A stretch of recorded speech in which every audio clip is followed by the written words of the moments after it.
Welcome back to another episode of Small Ball with Kenny Beecham. First episode of the year, man. Thank y'all so much for all the support getting to this season. And in 2026, the goal is to continue to get out good content. You know how it goes. So today's episode, there is no gimmick. There is no theme. We're kind of just jumping around the league and talking about some teams that, just going through the notes of the previous episodes to start the season.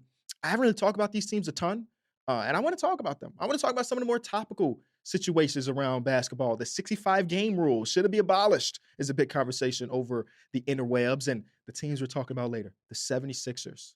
Whew. Hey, man, I know it's not really a big three, but they're fantastic for, I don't even know what you want to say. They look as good as ever. The last couple nights had a good game against the New York Knicks, where they went into Madison Square Garden and the Knicks didn't really stand a chance. All right, we got to talk about that. The Phoenix Suns, I feel like, should be a bigger story in the NBA, considering nobody expected this team to have 20 wins at this point of the season. Their over-under was 30 and a half. They're already 2/3 of the way there, and we're not even at the All-Star break. Then we got to get into like Jaylen Brown and the Celtics. Just ahead a little 50 ball, and then some smaller topics later on. Let's start off with the 65 game rule. Now, Nikola Jokic went down with an injury. Ended up being something they said he'll be reevaluated on in 4 weeks, which is like a blessing, because when he went down, Jokic don't go down often. He's an Iron Man. He very rarely misses minutes, misses games and stuff. So when he went down, it was like, oh, snap. Because in my mind, the Denver Nuggets are number 2 in the league when it comes to my overall contention teams. And when he went down, I was like, just don't be nothing serious. Don't be nothing serious. And 4 to 6 weeks is what they're saying. 4 weeks to evaluation and maybe 2 extra weeks after that. So we'll see. Now, with that, when he went down with this injury, a lot of people, me included, was like, hey, Nikola Jokic was the MVP at that point. Shea had it for the majority of the season. The OKC Thunder had a week where they lost 2 games, and boy, don't you dare lose 2 games if you're supposed to be legendary. And on the same thing, on the other side, with the Denver Nuggets, they were missing 3 starters, and they were still winning basketball games. And Jokic was putting up 40s, 12s, and 12s. He had the best Christmas Day performance ever, even though half the world was asleep because it went into overtime. So he was just playing such great basketball, which is the Nikola Jokic way. And now, because he's going to miss 4 to 6 weeks, he's in jeopardy of not just not winning MVP, but in jeopardy of not making All-NBA. And I've said it before, I'll say it again just for the people that may be the first time to listen to the show. When I look at All-NBA, when I look at awards, I look at it and it is a snapshot of the season that we just watched. It is a way for me, as somebody that was not really, I was watching basketball in 06, but like I was 10 years old. So when I look back in 06 and I see the All-NBA teams, in my mind, that those are the 15 players that the league had decided were the best 15 players in the world at that point. The MVP was the MVP. And now with the 65 game rule, this conversation is like, hey, will we have a real representation of what 2025, 2026, the NBA season ended up being? Because right now, we did this 2 months ago. We were talking about how there was potentially 8 All-NBA spots open for grabs because of injury, because of Halliburton, because of Dub, because of Tatum, because James Harden and the Clippers weren't playing well. And I guess they kind of figured some things out. But in that win streak they was going on, the opposing team was shooting 28% from 3. Then they went against the Celtics, a 3-point shooting team, and got smacked. There were so many different players, right? Between LeBron James going down with his injury and so on, there were so many All-NBA spots open. And now that number's even higher if Jokic is not going to get the 65 game thing. So can we look at the 2025, 2026 eventual All-NBA players and say, hey, these are the guys that represented this season? And I do want to say, I'm sure there are people in the industry or people that are talking about this topic of the 65 game rule that are literally just talking about it because it ends up being Jokic is the victim of it all. I am not one of those people. It could have been Jokic. It could have been anybody, honestly. But it's just he is the breaking point, if you will. Like with all of those names, it's like, man, now it's Jokic. Now it's, it could have been, now it's Luka. Now it's whoever. It's just one of the top guys that are making us having this conversation. And should we abolish it? I am pro 65 game rule. I want to take a step back a few years ago when it was incorporated and what the idea was from Adam Silver and the competition committee and the Players Association. Their goal was to get it so that the superstar players, the best players in the world, weren't low managing, which was a conversation for what felt like 8 years leading up to the 65 game rule. It wasn't about penalizing players that were going through injury. It was about low management. It was about rest. And it was about, the kid that gets to go to one game this season to see the Lakers, and it just so happened that this is a game that LeBron James is resting, and I'm just using him as an example. But it was about the fans. It was about getting the product to be as good as ever. And reminder, this was put in right before these media deals go on, so we wanted to have a little ramp before NBCs and the Amazons came through. We wanted to say, hey, here are the numbers. People are playing games. People are watching games, so buy our product. And for the most part, with that being the true intention to get players to play on a daily basis, it succeeded. We saw 30% increase in games played from superstar players the year before this was incorporated to the year after. And I felt like it was in a good spot. But now we're seeing more stars go down. And I feel like it's always a calf. It's always a strain. It's always always a hamstring. But we're seeing more stars go down, and that's the conversation of whether or not it should be abolished. If you go through the archives of All-NBA, it's very rare that somebody plays less than the 78 to 79% of the games in order to make All-NBA. There have been exceptions, right? Some guys have made it when I think it was Bill Walton won MVP with only playing a certain amount of like 70% of his games and so on, but they were really good right before he went down his injury. So there are the anomalies in the conversation, but for the most part, even though a 65-game rule was not enforced, the voters, the people that have these votes, basically live to it. They didn't really give you any real wiggle room. I vividly remember times I was listening to podcasts growing up. It's like, yeah, we love this guy. This guy is so amazing. He probably should be All-NBA. But man, he missed 22 games this season. And now it's getting to the point where maybe we should let the voters just self-govern themselves. You know what I mean? Because they had already lived by this rule.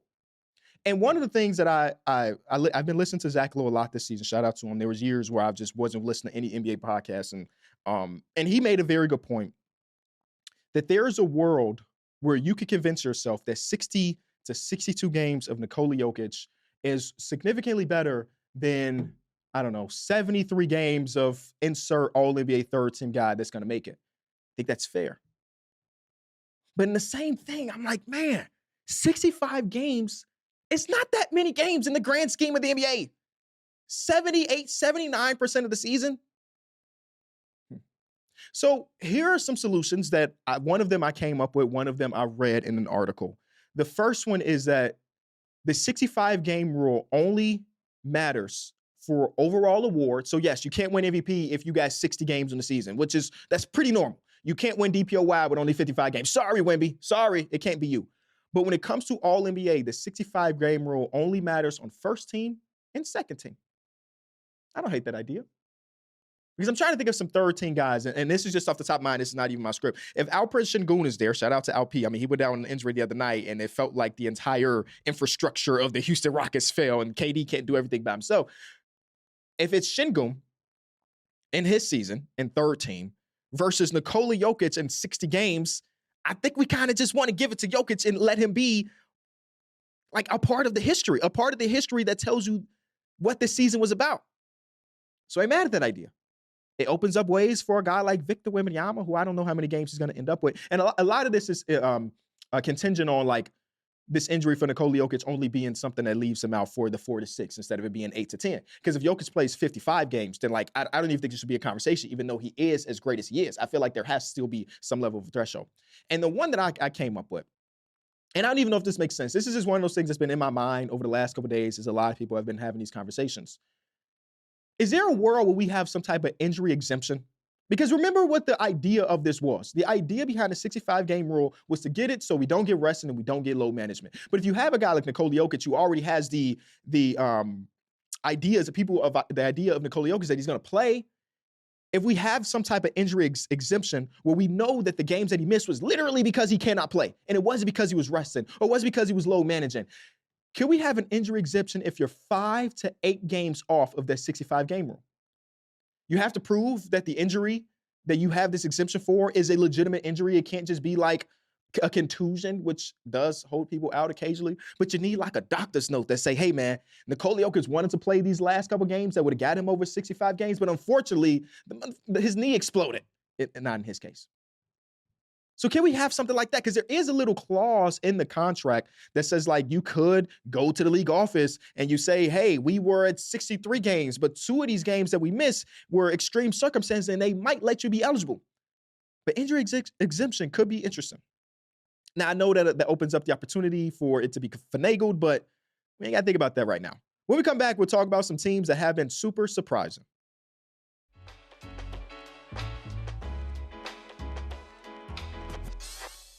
I want to talk about the Philadelphia 76ers. Before the season started, usually I do an episode or video where I'm trying to create what I believe to be the standings for this next season. And sometimes I hit gold. Sometimes the year the Sacramento Kings was lighting the beam, it was me that was like, this team looks decent, and I'm believing in them. I ain't had them being, I think they were the 3 seed, right? They were the 3-6 matchup versus the Warriors this season. I didn't have them being that high, but I was like, this is a playoff team for the first time in almost 20 years.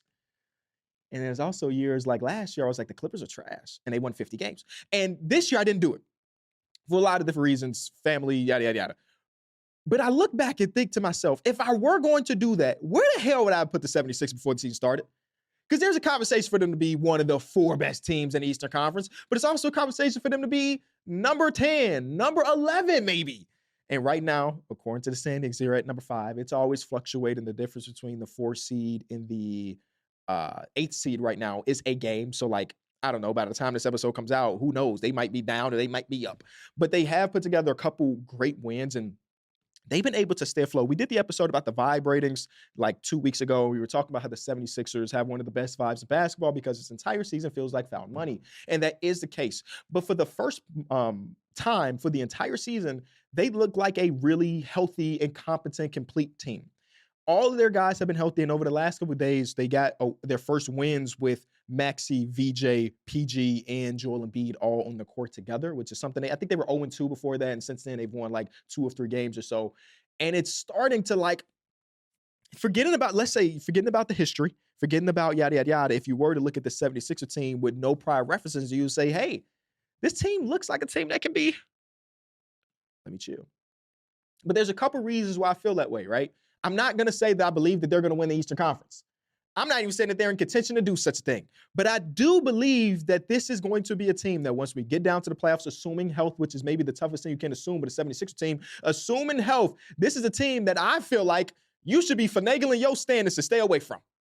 Because they got a little bit of everything, a lot. I want to start off with the head of the snake, which now is Tyrese Maxey. Listen, Joel Embiid, go get your flowers because you have been amazing since you came back from that short, like 4-game span where you were missing out. He's got 22s and 6s. He's got 36 and 9s. He's been phenomenal playing on the floor of the offense. But even Joel Embiid will tell you straight up, this is Tyrese Maxey's team. And I feel that way. See, me and producer Greg talked about this before the calendar turned around because he was at a game where he was watching the 76ers play against the Golden State Warriors, and we were just talking about how kind of unfair Tyrese Maxey is as an offensive guy, where he's too fast for you, but if you decide that you want to play off of him because of his speed, he is one of the best 3-point shooters in all of basketball. And the reason why Tyrese Maxey has, let me make sure I can look up these stats really quick because I remember his series, of course, versus the 76ers a few years back and how electric that was. One of the reasons why he kind of shows himself to be a guy that can perform well in the playoffs is basically that, him being able to put the downhill pressure on him and then also be able to hit that shot if you're trying to play for him. You play a little bit too high, you play a little bit too tight, boom, he's getting downhill. And he just has been putting together the best season of his career. I think you can have a real conversation, especially if the 65-game rule is a thing, that Tyrese Maxey can be an all-NBA first-team guy. He's averaging 31, 7, and 4.5 on 47, 40, and 88. I don't know how much better you can get. Like you can have a legitimate conversation about Tyrese Maxey being an all-NBA first-team player. I don't know if he's going to end up that way, but I'm just giving him his flowers, however many games into the season. He has been the complete engine to this team. But it's not just him. Because they do got the engine is Maxey and the generator is VJ Edgecombe. VJ Edgecombe had a little stretch where it's like, I mean, every rookie goes to this. I just saw Jason Kidd talking about this with Cooper Flagg last night, that you don't want to you want to feel the rookie wall. He had a quote that was like, hey, yo, but VJ had a couple games, and it literally ended up being like a 3-game stretch. You're like, okay, rookie wall. Since then, 25, 4, and 6, 23, 5, and 4. And these fours I'm mentioning are steals, by the way. And then yesterday versus the New York Knicks, genuinely looked like the second best player on the court, only behind Tyrese Maxey. A game against Jaylen Brown, Karl Anthony Towns, OG Anunoby, Mikal Bridges, and so on and so forth. He had 26-4, and he had a sequence in this game.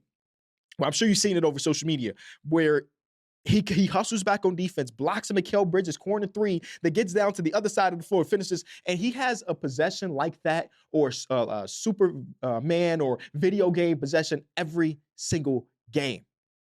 And VJ, again, I'm not that high into the college basketballs of the world. We did do a specific draft coverage, so I had to lock in a little bit more compared to previous seasons. The fact that he is shooting 38% from three on 6 attempts as a rookie, given that in college, let me see, he shot 34% on not great volume, is insane.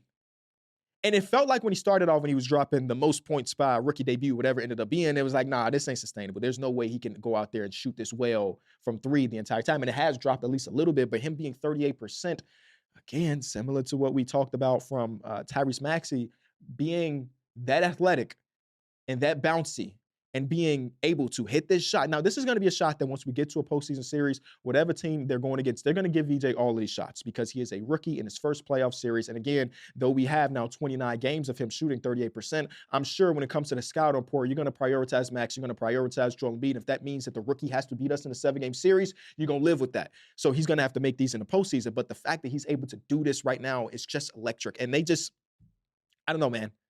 It's so amazing. If you look past the salaries of them all, the pay grades of them all, Paul George is looking fine.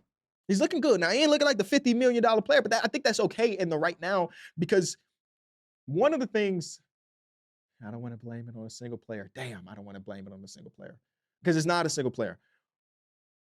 But one thing that Paul George has been able to do is feel that fourth option thing better than, let's just say, any other player they've had in the previous Joel Embiid regimes. I'm not going to say no names. I'm not going to mention nothing else other than saying that Paul George in that game versus the New York Knicks, I watched Paul George, who at this point in his career, you could tell me he's 42 and I believe you, but Paul George fought through and over screens as if this was an NBA Finals game.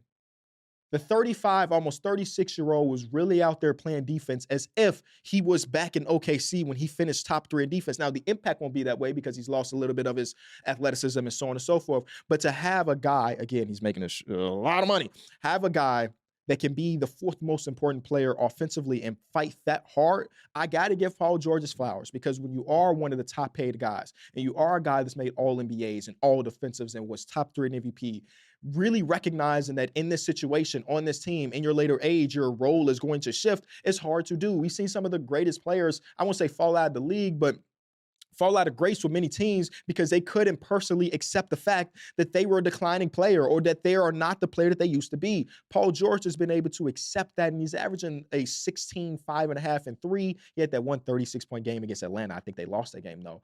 But Paul George has been basically what they need, which is crazy because when they signed him, they didn't think we need you to be the 4th best player on the team. They needed him to be the guy, and one of the guys, the second guy, I guess. And he has not been that, but I think that's okay. Just what's that money on like that? Joel Embiid. Joel Embiid and me have a checkered past. Now, shout out to Joel Embiid. He's always been a friend of mine. But there was a time last season, I think it was, where he had a game and he got ejected from that game. And I had a 1, 2, 3. I had a 3-word tweet that went viral on NBA Twitter that says, I'm sorry, 4 words. I can't count. Done with Joel. It was just that simple. No other context involved. And that grew legs, and it, again, went viral on it. And everybody, Joel Embiid included, knows that I have no ill will to Joel Embiid.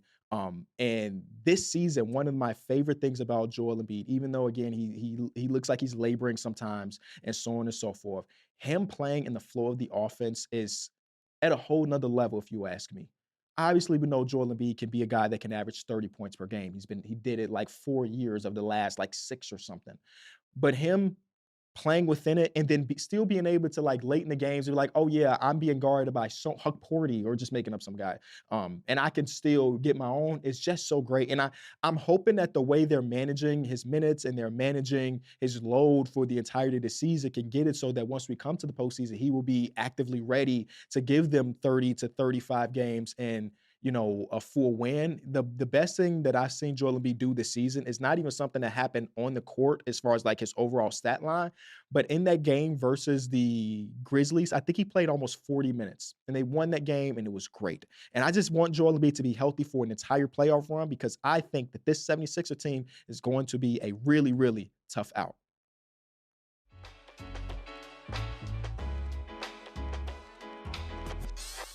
Before we get into the rest of the episode, we want to say thank you to our sponsor over at DraftKings. You may know all about DraftKings Pick 6 by now. You can pick more or less of different player stats for the upcoming games. Just pick 2 or more players into your pick set. Decide more or less on some stats. Sit back, relax, and see if you made the right decision. Y'all know how this been going, man. I've been trying to put together these pick sets, right, with themes. I do want to say again, play responsibly as always. And, the themes ain't been working out for little Katie Beecham. I won't lie to you. But maybe we get back on track today because we got another themed pick set, ladies and gentlemen. We got a nice little slate here in the NBA Monday night. As y'all know, Mondays are all about here on Peacock and everything. So, I'm going to pick some things. The Peacock game is the Knicks versus Pistons. I saw Knicks fans saying this is the most important game of the season. 2-game losing streak. We're going to talk about them slightly later in the episode. We're going against the 1 seed. And then the other game that we have after that is Warriors versus Clippers. Interesting. 9 p.m. Central Time tip-off. All right. The theme of today's pick set is stars, stars, stars. Sometimes we be like, man, I want to see what the 4th most important player on the team can do. The 5th most. No. Today, we're going for the jugular. These are the best players some of the best players in the league, right? Starting off with Jaylen Brown, more on points versus the Chicago Bulls. Oh, my goodness. I just watched him drop 50. We're going to talk about him in the next segment. But that man is on a whole nother tear, and seeing the Chicago Bulls next, I can't imagine what type of performance he might give them. The next one is Kevin Durant, more points versus the Suns. Again, like I mentioned earlier, Alperen Sengun went out with an injury in their last game against the Dallas Mavericks. And I'm actually looking right now to see it was an ankle sprain, and I don't know if he's going to miss some time. But either way, in the moments where Alperen Sengun went down, Kevin Durant was going out there and doing Kevin Durant type of things. Obviously, they lost that game and all, but he's going against his former team, the Phoenix Suns. I don't know if there's any ill will between him and Book. And spoiler, we're going to talk about the Suns in a little bit. But him going against the former team, I kind of like Kevin Durant getting more on his points. The next one is Shai Gilgeous-Alexander versus the Hornets. Ooh, I see a little mini thing within my theme. The last 2 dudes were part of the previous thing. Like, technically, Shai was a Hornet for about 36 seconds before he was traded to the Clippers. And now he's going against the Hornets. Now, this game, as you know, has blowout potential. But one thing about Shai, even in these blowout games, the 3 quarters that he play, he going to get you his 31, 32. At least that's what it feels like. So even if it is a blowout, I still feel like Shai Gilgeous-Alexander can go against that Hornets team and give them a bunch of buckets and a bunch of points. Calm, cool, collected Shai Gilgeous-Alexander. And lastly, Mr. Logo Shooter himself, the greatest shooter to ever pick up a basketball and maybe to ever, is somebody ever going to be a better shooter overall than Steph Curry? I don't know. Steph Curry, more on points versus the Clippers. There's no theme here. It's not like he's played for the Clippers. But the Clippers was on a nice little streak, and then they went against the Boston Celtics, a team that could shoot the ball well, and they struggled. Steph Curry is a guy that can shoot the ball well. Derrick Jones Jr. went down with an injury as well, which sucks. Get well soon, Derrick Jones Jr. That's my boy. So I think they're gonna struggle to stop Steph Curry. It's just a matter of will Steph Curry's teammates play, 1, and play well, 2. So that's my pick set. I'll read it again. Jaylen Brown, more points versus the Bulls. Kevin Durant, more points versus the Suns. Shai Gilgeous-Alexander, more points versus the Hornets. Steph Curry, more points versus the Clippers. How we feeling about that one? It's a couple more stars that I was like, should I add it to the pick set? Cade Cunningham versus the Knicks. I almost did a little Jalen Brunson and Cade Cunningham rivalry one with more on points one way and less on points the other way, but I refuse to be wrong in that instance. I'm okay with being wrong if I put more and they go less. I don't like going less on a player and they get more because I feel like I was hating on them. And I never want to hate on players.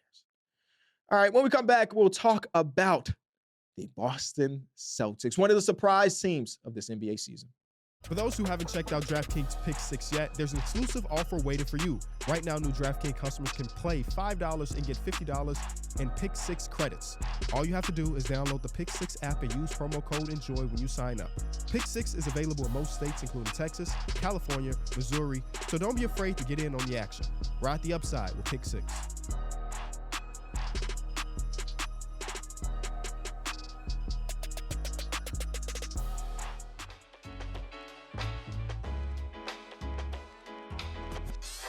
Bringing in the new year, I didn't do anything crazy. I actually stayed at home. My wife and my kids went to grandparents' house, and I was like, I'm gonna chill at home with a little bit of me time, right?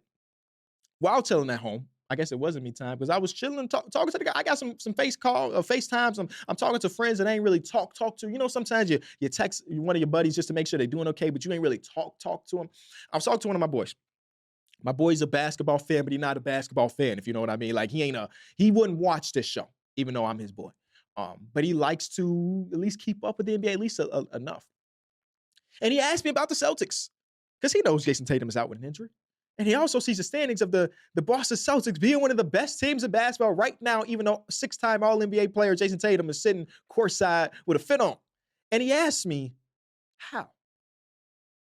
And through all the games that I've watched of the Boston Celtics, the hours and hours I put into this craft, I didn't know how to answer that question. I mentioned the word Missoula ball, right? As one of the things. Yeah, you know, they play Missoula ball the best they've ever had. And his follow-up question, shout out to him for being an attentive listener, he says, what's Missoula ball? Damn, how do I explain Missoula ball to somebody that don't know Missoula ball? And I resulted to saying, yeah, man, they going to get up a lot of threes. But a lot of teams get up a lot of threes. So Missoula ball is a lot deeper than that. It's a lot deeper than that. And I've watched them a ton, watched them versus the Clippers, watched them in their last game. I still don't know how to explain the success of the Boston Celtics, is all. And dare I say, even though they got all these years of success, all of these years being one of the best teams in the NBA, damn, it's going to feel like a shot at Tatum. It's not. I promise you, Tatum is one of my favorite players. Boy, I'm enjoying this Boston Celtics team more than I ever have. And maybe it's the lack of expectations, I guess. Maybe that's the real thing. Maybe it's not even about the on-court product. Maybe it is. But the lack of the making me the Celtics are one of my most fun teams to watch as long as I'm listening to the other broadcasts. I don't know how they're doing it. I don't know how they could be a top 5 offensive team and one of the best defensive teams too. I don't know how Jaylen Brown has been able to go to a whole nother level 1.5 years, 2 years after winning a finals MVP. I'm very candid about my guys versus not my guys. Jaylen Brown has never been one of my guys. I respected him as a player, respected his craft, but for whatever reason, it never clicked with me to say that that's one of my favorite players to watch. And I still don't have him in my top 10, don't get me wrong. But it's because he is, and you know what? I think it may be the lack of playmaking. I'm just a guy that, like, if you're going to be one of the best players on your team, you got to be a plus passer. And as I think about my favorite players of all time, or my favorite active players, all of them end up being plus passers to amazing passers. Maybe that's what it was with Jaylen Brown. And this season, I think his timing on passes is better, even if the overall assist to turnover ratio, the stats may not say it. I feel like he's a better passer regardless. Anyway, Jaylen Brown does not miss. Not only does Jaylen Brown not miss, he don't miss the tough shots. Yes, his 50 ball versus the Clippers was insane. First of all, the Clippers were the hottest team in basketball. The Clippers had their star Kawhi Leonard averaging like 41 points in like the last 2 weeks. And in this game, Jaylen Brown, similar to what I said about Tyrese Maxey, continues to make a case of being a All-NBA first-team type of talent. He has been on an entirely new level. And it's so intriguing to see what happens when Tatum comes back. The worst part about it all is that there is this conversation in like a corner of NBA Twitter or in Twitch chats. Shout out to my boy Mike Ben here. He's been streaming, and they were having a conversations yesterday that somehow, even though these boys have won championships together or won 8 championships together, have made all NBAs together, it still devolves to the conversation of who's better. And I don't think that it doesn't matter. I'm still pro Tatum being better. I mean, it may not be that case for the next 12 months because Tatum's going to come back from this injury and he's not going to look good, I would assume. But I don't think it matters who's better because they're literally teammates. Do you know what I mean? And they've been able to get to the mountaintop together. So Jason Tatum is coming back, right? Unless he has some major setback from all reports, from everything I've personally heard from people in conversations, Tatum is not just coming back, but he's trying to come back with a vengeance. And I love that for him. I am one of those people that if the doctors tell you that you are 100% to go out there and get it done. I prefer that he gets it done at the end of the season versus the start of next season, because I do believe it's going to take some time for him to get his legs under him. And if he could get that done at the end of the season, and then they can go into the 2026-2027 season with Tatum being back to 100%, it's better. I was talking to Tyrese Halliburton about these Achilles because y'all know he's another one of those dudes that tore or ruptured his Achilles. And he was talking about, first of all, a lot of people are saying that Tatum is the fastest guy to ever get an Achilles replacement or to get his Achilles fixed or whatever the hell the surgery ended up being. And that is the case because Tatum tore his Achilles while in New York, and he just went to the one-of-one doctor. I don't know his name, but this guy has done every Achilles surgery in NBA history, it feels like. He's the one-of-one guy. I don't think people know that Tyrese Halliburton also had his Achilles repair injury to surgery less than 24 hours after he tore his as well. This is what he told me, at least. He tore it while Game 7 in OKC. He flew home to Indiana for like an hour or two, got back on a flight and flew to New York. So within 17 to 20 hours, he was also on the operating table, which means that, again, the science has not completely proven this, but there is some hypothesization going on that when you have the Achilles tendon repaired less than 24 hours before, there's a better likelihood that you'll come back with the same explosiveness and athleticism that you previously had. So both of these guys, at least in theory, should come back and look like similar players in a year's time. Also, Halliburton told me the timetable of coming back, like, you come back 8 to 12, you don't feel like yourself, you still got the mental knot in your head about pushing off with that leg, and you may not look great to start off with. But by month 16, and then month 20, that's when you really feel like yourself. So when Tatum does eventually come back, and it'll be, 8 to 9 months removed from the injury, I'm not expecting much. Anyway, Tatum coming back is one of the biggest wild cards in the NBA because this team is just straight up good. I'm hesitant to put them in contention. The numbers say contention. The eye test at times say contention, but I just can't get there just yet. And a lot of the conversation comes back to their center rotation, would it be in the Maxey and Luka Garza and so on and so forth. And should they be buyers of a guy like Zubac? I got to sneeze, and I'm not going to let it happen. Zubac, if they should go out there and acquire another center that maybe has a higher ceiling and a better player than the 2 to 3 centers they have on the roster. And I'm here to say, I don't know if they got to do that. I mean, the playoffs are going to tell all, right? The Maxey has been amazing this season. There's nothing like a playoff situation to kind of expose a player if he's not as good as you anticipate. But he has done everything, and I mean everything you could have imagined. I said that sneeze wasn't going to come out. It came out. My apologies. He's done everything you could have imagined for him. Here are some overall super advanced stats for you when it comes to the Maxey. Maxey ranks in the 95th percentile when it comes to rim deterrence. He's in the 92nd percentile when it comes to rim defense, in the 85th percentile when it comes to rim disruption. That is per Basketball Reference and per Celtics blog over the interwebs. And the numbers are the numbers, but the eye tests say that as well. Where in the Maxey, I don't know. It's something about what the hell is going on in Missoula ball or the system as a whole, where some of these centers, these replacement centers, end up in Boston. It's like, oh snap, that guy is way more intriguing than we thought. Luke Cornett just did that and got a championship, and he's going over and he's starting over Wemby. And I don't know what they're teaching over there, but a lot of these guys come into it because the Maxey spent 2 years in the league with Sacramento before he ended up in Boston. Luka Garza, who plays as hard as any backup center I feel like I've ever seen. He got offensive talent, as we know. We watched him in college, yada, yada, yada. And we didn't know if he was going to be an NBA player, but his motor enough, or at least in this system, is allowing him to not just be an NBA player, but an impactful NBA player on top of that. So, I mean, yeah, I guess in theory, going to get a center makes sense because those guys may not be able to last against, Karl Anthony Towns in a series, but maybe they could. Obviously, they're not going to, outduel Karl Anthony Towns, but as far as doing what they do, so I think the Maxey, we just talked about his defensive stats. I think he's one of the best screeners in all of basketball, bar none. And one of the things I love about Missoula ball is how much they empower some of these bigs to Obviously, they're not initiating, but on the screen, on the rescreen, have the ball and make the decision on where the ball goes next. It is like this Celtics team is a well-oiled machine, and you watch them go against a Clippers team that felt like they were starting to get back on track. And it's like, no, you're not even in the same stratosphere as us. Because we hit shots. Derek White was on our most disappointed players list a month and a half ago. Since then, since that very episode, that man is on a whole nother level. He's hitting shots. He's pulling up in transition. He's got the most blocks of any guard ever. He's doing everything you could have imagined. A lot of the guys that started off relatively slow, and the Celtics were still good when they were starting off slow, have put it together.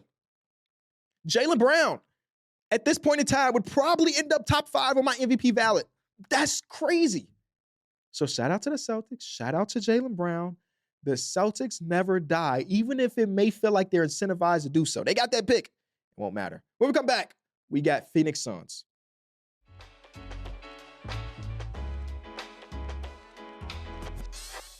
Like I mentioned earlier, I think the fact that the Phoenix Suns are actually good should be a bigger story across basketball. I understand the best story in the league is the San Antonio Spurs, one of the youngest teams in the league, coming out there and being a 2 seed, and not just being a 2 seed, being a team that a lot of people, me included, put them on the cusp of contention. To go against OKC 3 times and win, that should be the number one story of the league. But can I remind you where the Phoenix Suns were just a year ago? Last year, multiple times on this show, I was very open about the Suns having Devin Booker, one of my 10 favorite players in the league, by the way, Kevin Durant, one of the best players ever and one of the most fun watches in the league, having both of them on the team together, and they literally were unwatchable for me. I did not watch a start to finish Suns game for the last, I don't know how many months of the season.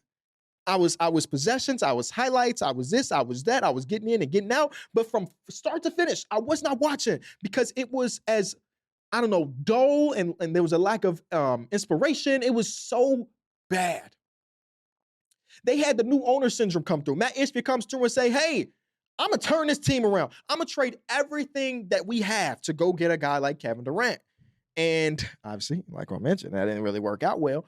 But he was a new owner that felt like, I bet he felt like a god to say, I know exactly what basketball is about. Remember, I played at Michigan State under Izzo. I know what basketball is. I know how to construct a roster. Go trade for this guy. Go trade away this guy. Go destroy the foundation that the Suns had created.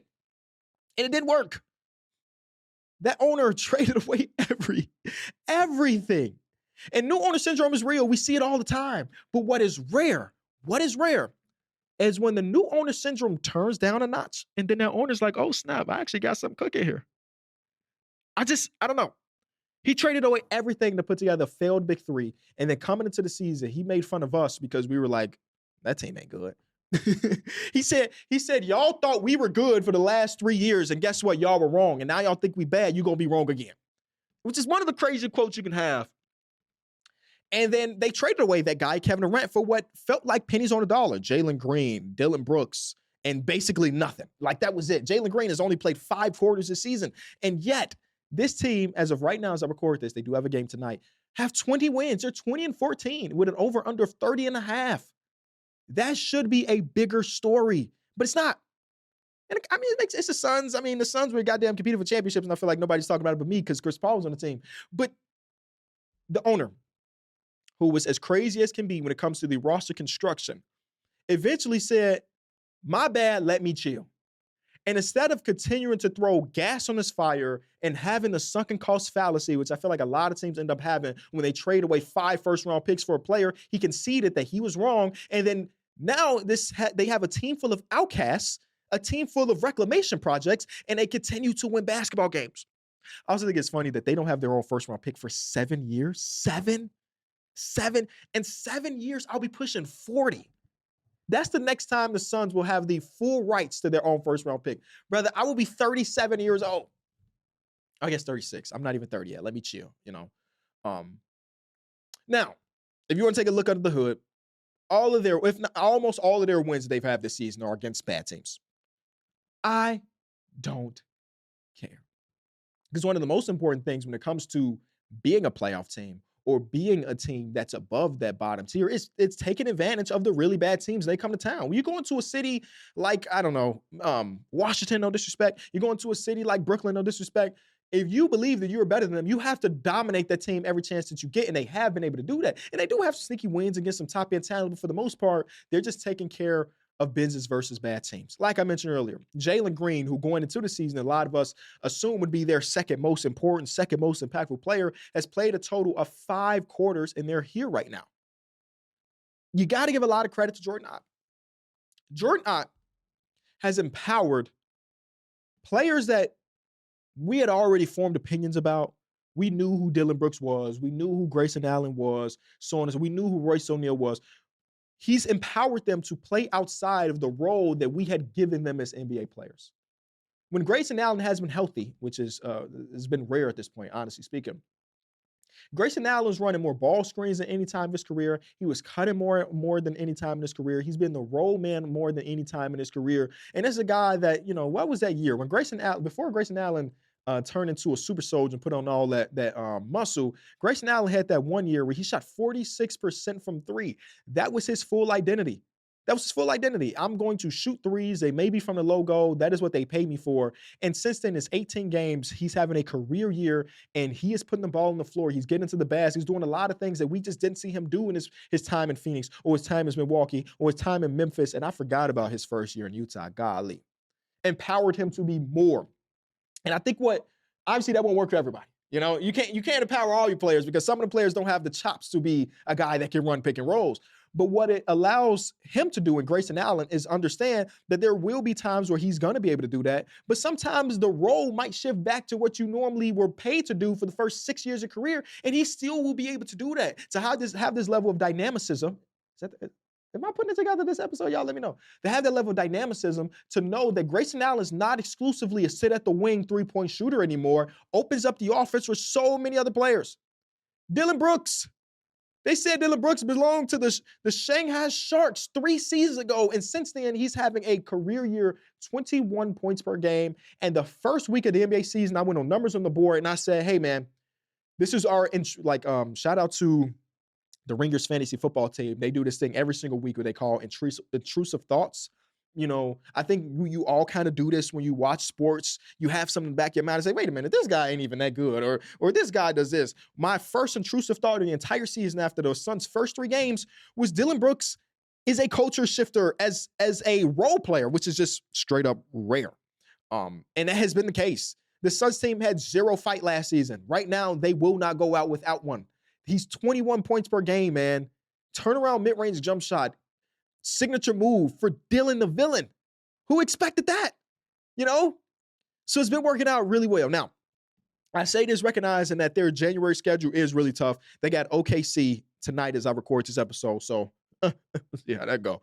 And then the second head leg of a back-to-back, they got the Houston Rockets, another tough one. Then they got the Grizzlies, who's not a great team, but also maybe in the same tier as the Phoenix Suns. They got the Knicks, and they got a nice, tough schedule coming up. So all the things I'm saying today may be gone in 2 weeks' time. But regardless, I did want to give them their flowers because they've been doing some really cool stuff. I mean, even looking at the times where teams have opted to double Devin Booker, because you have Grayson Allen, again, when he's healthy, that is able to, off a double team, create for himself and create for others, that opens up that 4v3 defense or 4v3 offense. It's just better now because they have more guys that play unselfishly and can move the ball and so on. Their center rotation has been good in times, bad in other times, but like able to hold it down. Colin Gillespie, who's a name I don't know how I've not said just yet, my boy. And the only reason he's my boy is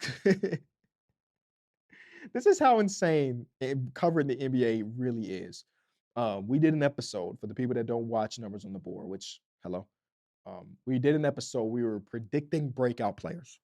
We had to predict players that some people are like Matas Buzelis, right? Some guy that a lot of people believe is going to have a breakout year. Hasn't really happened. He's been better as of late, but hasn't really happened.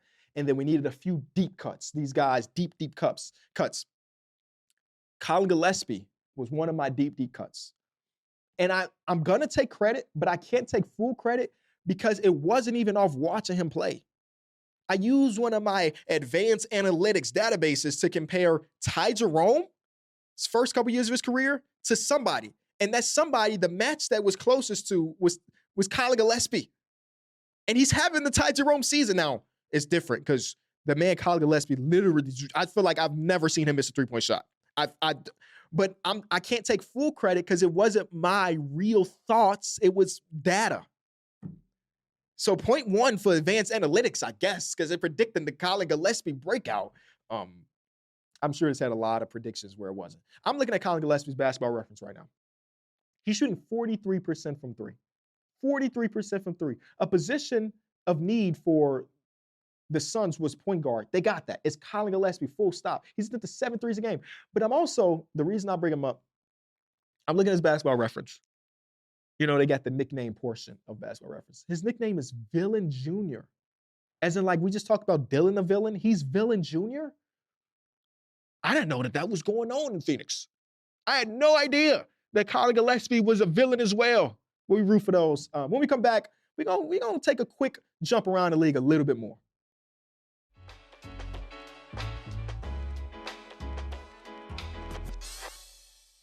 Before we get out of here, there's a couple smaller topics that I want to get to. I feel like every time I try to step away from this player, he continues to reel me back in. With Victor Wembanyama probably not qualifying, for a DPOY, there's a lot of conversations of who it should go to. Chet Holmgren gets a lot of buzz considering the Thunder are a great defensive team, and Chet Holmgren's a real big part of that. I am starting the Rudy Gobert DPOY campaign again. I don't care. I know voters fatigue won't give him to him. He can't be, would he be the only player with 5? It would feel weird if he's the only player with 5. But as I continue to watch this Minnesota Timberwolves team and watch this man complete the defense, I still think he's top of the world other than Wembanyama. Yes, I'll say it. I don't care. I don't care about postseason. That's not what this award is about. Name one time somebody won a DPOY based on the postseason from the previous. It doesn't happen. This is a regular season award. And one thing Rudy Gobert has done for the entirety of his career, except for the first year he got to Minnesota, is take a okay defense to an elite level defense, take a good defense to the best defense ever. And right now, when Rudy Gobert is on the court, they are 13 points better defensively than when he is off. When he is on the court, they have a defensive rating of a 109. Stop playing, bro. Stop playing, bro. It's politics. It's politics. I don't care that occasionally some guy get him in isolation and they step back and he turns around. Who gives a damn? On a possession-by-possession basis, there's not people holding down the defense better than Rudy Gobert outside of Victor Wembanyama. So here's the campaign. Rudy Gobert for number 5. Come on, y'all got me worked up. I know. Sometimes the eye tests don't look great for Rudy because he looks like a goddamn giraffe that ain't developed yet. I understand. But the numbers are the numbers. The eye test is the eye test, y'all. Are we watching the same Timberwolves? They shut the faucet off when Gobert's on the floor. Anyway, y'all better stop playing on my boy Rudy. I saw somebody have a list where they were predicting all defensive team. Rudy wasn't even on the all. Okay, say that you want to give him a DPOY. Sure, whatever. Who cares? Not having him on all defensive team, take that vote away from that voter. Because what are we watching? That literally is the definition of politicking. The Knicks defense is scaring me, though. On the opposite end of a great defensive player to a not so good defensive team. I read this in Knicks film school, Substack. The Knicks have not held a team to under 110 points since December 9th. We're almost about to go a month in time where they have not held a team under 110. Now, for what it's worth, 2 nights ago against Atlanta, a game that they lost, they held the Atlanta Hawks to 111. So like they were 1 point away, but who cares? In that game versus the 76ers, Tyrese Maxey, VJ Edgecombe, Joel Embiid got everything and anything they could have wanted. And I kind of want to give somewhat of, I normally would give a little bit more grace considering this is the second leg of a back-to-back for the New York Knicks. But when we talk about it being a month's time, they are 27th in defense the last month. I know I'm a guy that believes that the Knicks are the best team in the Eastern Conference, but when your floor defensively is that low, a team can come in and beat you in 7, man. They literally can. And I don't mean you have to get to the conference finals to get beaten 7 if your defense is that bad. Luckily for them, the offense is like really good. So like some nights it's all about getting timely stops, and they've been able to do that on some nights. Other ones, there's no stops coming. And it's like, we got to play with fire. We got to continue to run, and we got to continue to score every single possession because we're not getting the stops that we need. So it's just something that's in the back of mind. Sometimes I try to figure out how much weight should something hold for the overall conversation about a team. Is a month sample size of being one of the worst defensive teams in the league? I feel like that's something worth talking about regardless of what your team record is. So we'll see. We'll see, man. I don't think anybody looked at the Knicks and said, yeah, this is going to be a great defensive team. They got rid of one of the best defensive coaches ever, and they replaced him with somebody that's normally was a good defensive coach, right? That was how he ended up getting his name for himself back at Cleveland and all. But he's now transitioned to a better offensive coach because of his time with the Warriors and all. So I don't know, something I'm monitoring. It's not just black and white when it comes to the Eastern Conference because the Knicks and the Pistons are at the top. Neither of those teams are teams that I feel like are destined to just be in the conference finals. Hopefully there's another great episode of I almost said numbers on the board of Small Ball with Kenny Beecham. I will see y'all next week. Tune in to the Enjoy Basketball Hour every single day, Monday through Friday, 12 o'clock Eastern. Love you. Bye.